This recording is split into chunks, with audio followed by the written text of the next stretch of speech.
In a city where many leaders are born into dynasties, one man began life searching for food scraps in the trash heaps of Tondo. That boy was Francisco Isko Moreno. Decades later, he rose to become mayor of Manila, a presidential candidate, and the head of a family that quietly shaped his greatest story. Because his journey is not only about politics or fame, it's about a wife who anchored him. It's about 5 children who gave him purpose. And it's about the moment when the Yorme of Manila became a grandfather at just 48 years old. But every rise brings a question. In a world where power often tears families apart, can one man prove that legacy is measured not by wealth or office, but by the lives you raise? Picture Isco, not in a luxury convoy, but in a modest Ford Expedition. His wife Diana by his side, his children carving their own paths, a grandchild in his arms. The boy from Tondo, now the patriarch of a 7-strong clan. This is the untold story of Isko Moreno's family, lifestyle, wealth, and legacy. The one no election can ever erase. In 1974, a boy named Francisco Isko Moreno was born in the crowded streets of Tondo, Manila. His childhood was marked by poverty, scavenging for food scraps in trash heaps just to survive. But that boy refused to stay where life placed him. In 1993, he was discovered by the TV show That's Entertainment, a break that lifted him from the slums to the screen. By 1998, he made the leap into politics, starting as a counselor in Manila. From there, his rise was steady. Actor, counselor, vice mayor, and eventually mayor of Manila. Yet his biggest transformation was not about power or fame. It was about building what he never had growing up, a family. For Isco, success was not only measured in votes or applause, but in creating a stable home he had once dreamed about as a hungry child. But every man who builds a family needs an anchor. So who gave Isko Moreno that anchor?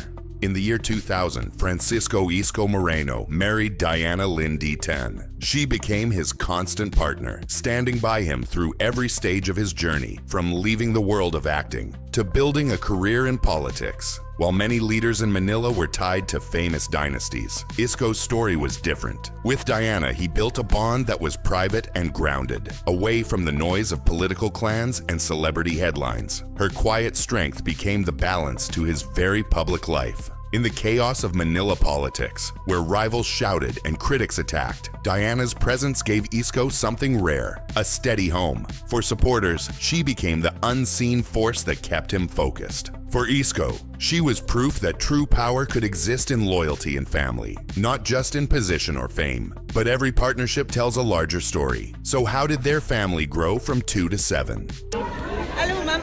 Miss Kat, I haven't been stopping campaigning, I've always been supporting my husband from day one, from the very beginning, even before siya tumakbong presidente. Together, Isko Moreno and Diana Lynn Tan raised a family of 5 children, each with their own path. The eldest, Joaquin, followed his father briefly into the world of acting, gaining public attention before choosing his own direction. Then came Vincent, their adopted son, whose story showed that for Isco and Diana, family was never just about blood. It was about love and commitment. Their daughters, Frances Diane and Franco Dylan, grew up largely shielded from the spotlight, enjoying the kind of privacy Isco himself never had as a child in Tondo. The youngest, Drake Marcus, became the reminder of new beginnings, growing up in a home already shaped by service and resilience. Fame touched one child, adoption expanded the meaning of family, and quiet protection defined the rest. For the public, it showed a side of Isco rarely seen. Not just a mayor or politician, but a father. But one moment would soon change his family image forever.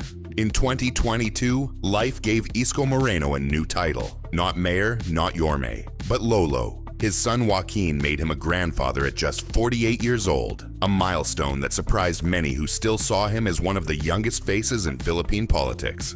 For Isco, it was a profound shift. The man once known for fiery speeches and tough city hall decisions now found himself cradling a grandchild, stepping into a role defined by patience and legacy.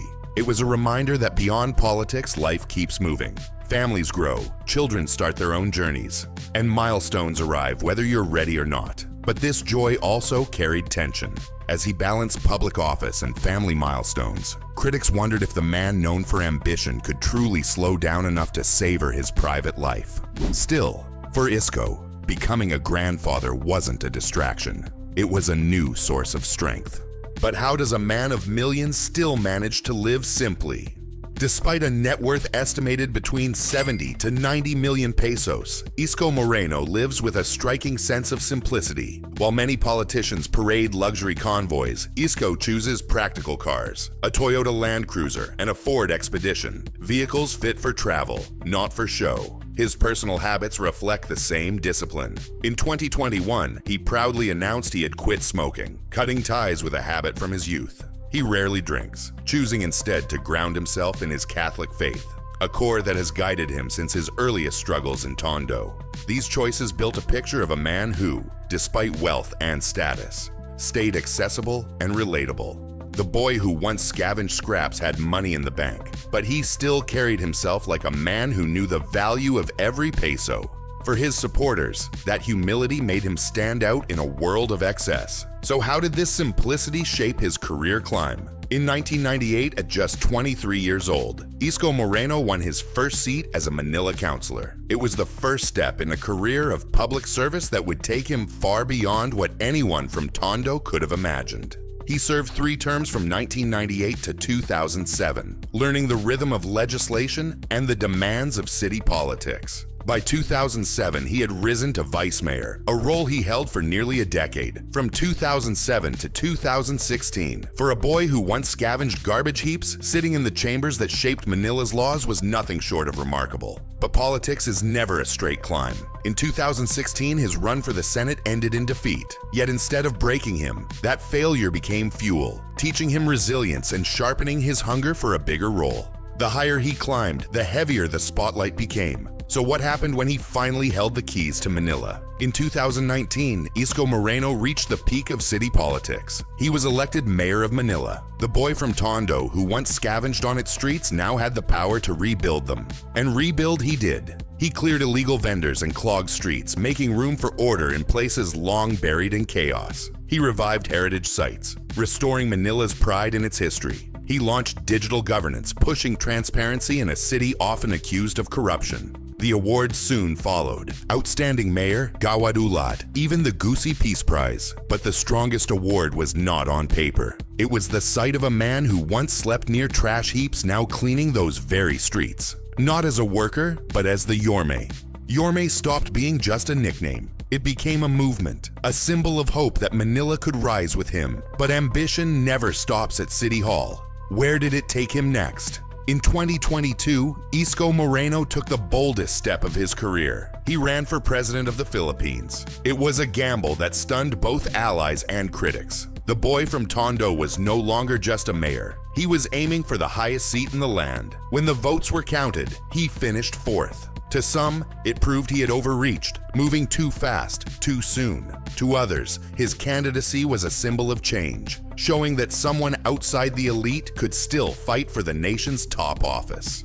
The results divided opinion, but one truth stood firm. Isko Moreno had arrived on the national stage. The spotlight was now heavier, the stakes higher, and the lessons sharper. Win or lose, the gamble redefined his limits and proved he could no longer be ignored. But beyond elections, where did he sharpen his edge for leadership? Even after politics, Isko Moreno kept sharpening his skills. He studied at the Harvard Kennedy School and the Oxford Said Business School, proving that education doesn't stop with titles. He also became an author, his biography in 2019, and the children's book Yorme in 2021 told his journey from scavenger to leader. For many, the image of a boy from Tondo sitting in Harvard halls was nothing short of inspiring. Not just a politician, but now a storyteller. His lessons reached both kids and leaders. But in the end, what fortune has this journey built?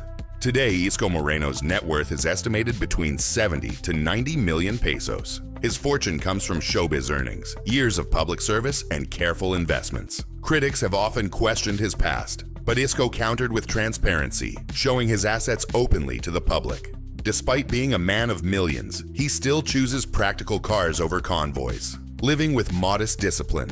Compared to powerful dynasties, his wealth may seem smaller, but it was built on grit, not inheritance. So what does Isco's family story ultimately teach us about legacy, power, and love? For Isko Moreno, the greatest title was never mayor or candidate. It was father. Through poverty, politics, and power, his family stood as both anchor and shield. From the garbage dumps of Tondo to the halls of Harvard, and finally to cradling his first grandchild, his journey came full circle. It showed that real legacy is not measured in terms of office, or in the millions declared in a statement of assets, but in the lives you raise and the love you leave behind. From trash heaps to a home full of love, his story asks, what if more leaders valued family over fleets of cars? Isko Moreno's story proves that simplicity and family outlast titles. Net worth and awards may fade, but his wife and children define him most. Subscribe for more hidden family stories of icons and leaders. Which part of Isko's journey inspired you? His rise, his resilience, or his role as a father? Would you allow somebody to be destroyed and create a spin on something that is not true, or just to create an impression?